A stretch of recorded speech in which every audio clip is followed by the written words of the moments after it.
lo que se hace es hacer este valor actual igual a 0. ¿Qué tasa es la que hace que todos estos flujos futuros sean iguales a 0? Lo que se utiliza normalmente es el costo promedio ponderado del capital, que también es conocido como el WACC. Entonces, este costo promedio ponderado del capital lo que nos dice es: existe una tasa de endeudamiento, que es el KD, un costo de la deuda, que está multiplicada por 1 menos T, que es el impuesto, ¿verdad? Porque en los estados financieros los impuestos se descuentan. Y luego tenemos el costo del capital propio, que es el CAI.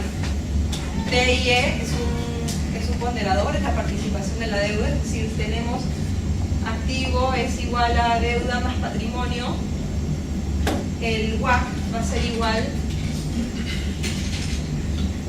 a la deuda sobre, o sea, que la fracción que representa sobre el activo, la deuda, multiplicado por el costo de dicha deuda, menos la inflación, perdón, menos los impuestos, más este ponderador, que es el patrimonio sobre los activos, multiplicado por el costo del capital, ¿no es cierto? Entonces, tenemos aquí varias variables que intervienen. Una es cuál es la participación que se toma. Se puede tomar la participación deuda patrimonio actual, la que en ese momento tenía vigente pero usted tiene que tener ciertas consideraciones, ¿no? Por ejemplo, o sea, si estuviéramos hablando de un proyecto que recién se está iniciando y que ha tomado mucha deuda para financiarse, probablemente este ratio deuda-patrimonio no sea el óptimo o el que se espera tener a lo largo de cierta cantidad de años. Entonces, en este caso, por ejemplo, teníamos el caso de un préstamo que tenía con el Banco de Nueva York, que si bien al momento de que se realiza el cálculo existía un ratio de deuda-patrimonio, dicho préstamo al que estaba sujeto le exigía como objetivo inmediato alcanzar otro nivel de endeudamiento. Entonces, lo que se tomó fue el que le exigía el Banco de Nueva York. Entonces, según eso, bueno, quedaron definidas estas variables con la tasa de endeudamiento a la que se había acogido y entonces lo único que quedaba por determinar era el costo del capital.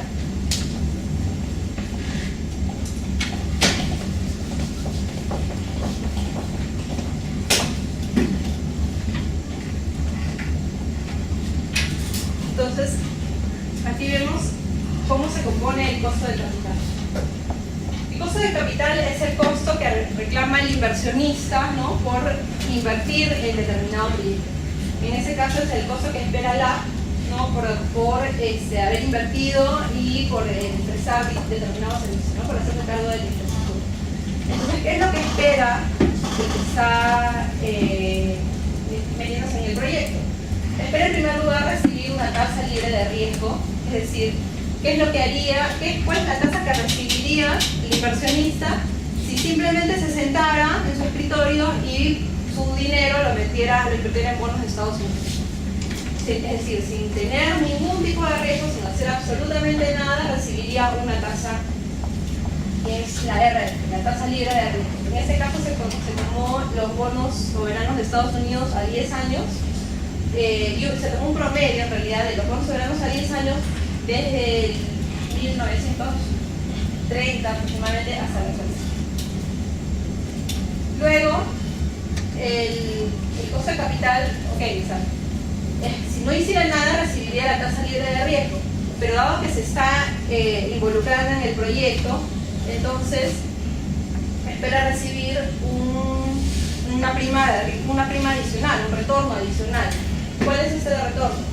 Se establece un rendimiento del portafolio del mercado, el rendimiento promedio del mercado, menos lo que ya se está estableciendo adelante, que es la tasa libre de riesgo. Entonces, ese plus por invertir esperaría recibir también el inversionista, ¿no? Y en ese caso, bueno, es difícil establecer el promedio de todos los activos que se negocian en el mercado, entonces lo que se hace es tomar los índices de bolsa, ¿no? En este caso el del Standard & Poor's 500, que es el más común para América Latina.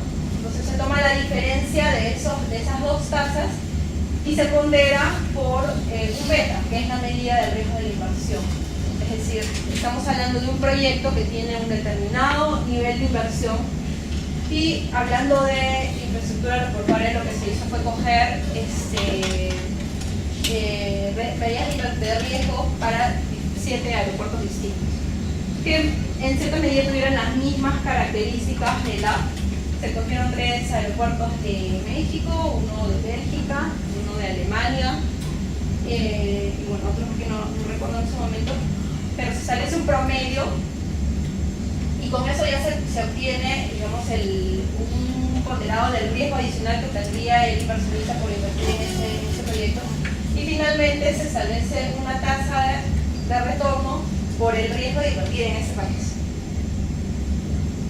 ¿no? Es la tasa de riesgo país. Aquí también existe toda una discusión porque quería para la tasa de riesgo país establecer el promedio de los últimos 10 años, me parece.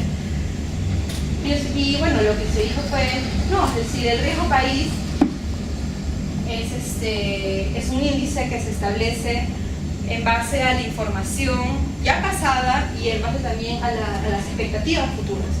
Entonces, al tomar un promedio de todos los años pasados, considerando que todos los riesgos país de los años anteriores también involucraban ya información y expectativas que se tenían en ese momento, lo que se hace es como que aplanar, ¿no? Marcar una tendencia cuando en realidad lo que se busca es ver hacia el futuro, es decir, cuál es el riesgo del Estado que se invierte hoy hacia el futuro. Entonces se tomó simplemente el riesgo país de los últimos 12 meses.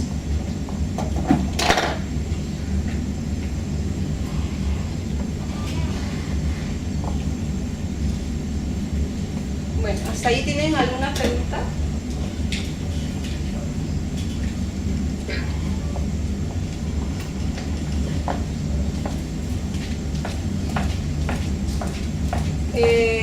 ¿Qué otros servicios se regulan por acceso? Existe el servicio de almacenamiento y distribución de combustible, que si bien en este caso no es que no se establecen mandatos de acceso, tampoco hay un contrato de acceso tan de corto plazo como en el caso de las aerolíneas por los servicios que les mencioné anteriormente. Lo que sí ocurre es que al momento de la concesión de Jorge Chávez, en el contrato se estableció que LAT podía operar el almacenaje del combustible y la distribución, es decir, dentro del aeropuerto existe un tanque inmenso donde tienen el combustible para las aeronaves, y sobre todo para aquellas que hacen rutas largas, ¿no? Tienen que abastecerse de combustible. Entonces, LAT tenía dos opciones: o prestar directamente el servicio, ¿no? De comprar el combustible, almacenarlo y luego distribuirlo cada vez que la nave lo requiriera, o terciarizar el servicio. Lo que hizo LAT fue terciarizarlo a la empresa ExxonMobil, y tiene un contrato que tiene la misma vigencia que el contrato de concesión. Entonces, ¿por qué lo hizo? Porque ExxonMobil tenía más experiencia en ese servicio particular, es decir, el LAT tenía experiencia como operador de un aeropuerto, pero no como un distribuidor de combustible. Entonces aquí lo que se hizo fue contractualmente establecer una tarifa o un cargo de acceso que se actualiza cada 3 años por inflación.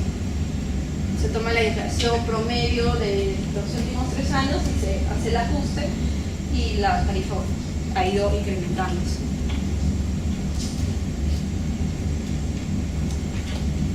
Bien. ¿Preguntas?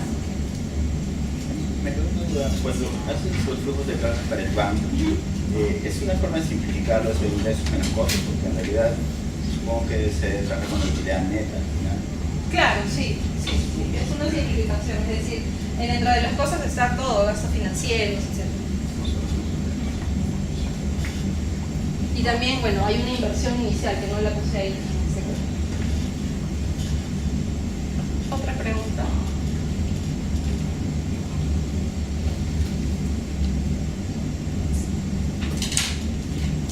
No. Bueno, pasemos al tema del régimen tarifario. ¿Por qué se regulan las tarifas? Lo han visto en los cursos previos. ¿Cómo? ¿Perdón? El bienestar social, ¿ok? ¿De qué manera? Ya, porque existe un monopolio. ¿Alguien más que quiera agregar algo?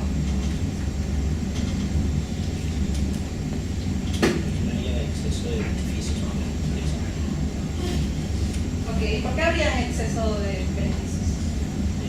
Tendría una renta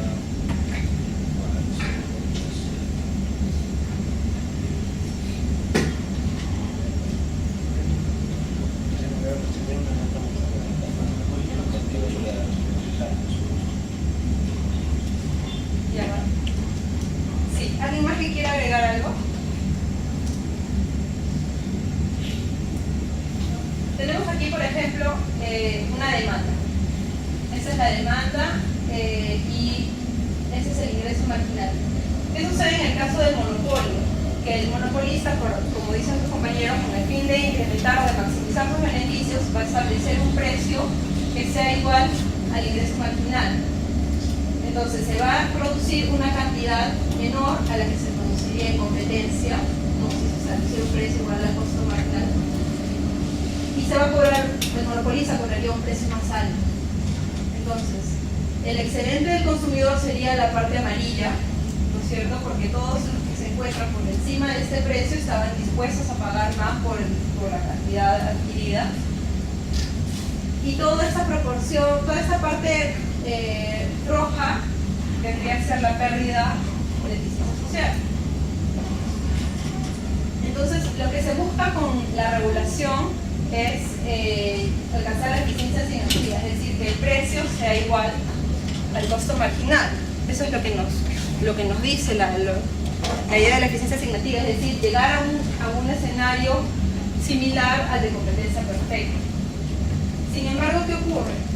Que en un monopolio existen costos fijos demasiado altos. Para un monopolio sus costos están divididos en un costo fijo, que es muy alto, y un costo variable multiplicado por el número de unidades, ¿verdad?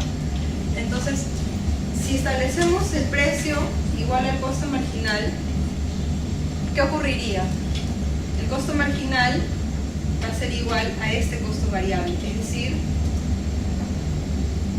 el costo de producir una unidad adicional. No toma en cuenta los costos fijos. Entonces no sería sostenible no sería sostenible el proyecto, no sería sostenible la concesión si se establecieran precios iguales al costo marginal, porque se necesita cubrir esos costos fijos. Entonces, ¿qué es lo que se busca con la regulación? Algo más próximo, que es establecer precios iguales al costo medio. Entonces, con el costo medio se toma en cuenta el costo fijo, ¿no? Porque sería el costo fijo dividido entre la cantidad producida y el costo variable. Entonces, si bien bajo este criterio se establece un precio que sería mayor al de competencia perfecta, ¿no? Porque recordemos que en competencia perfecta el precio es igual al costo marginal.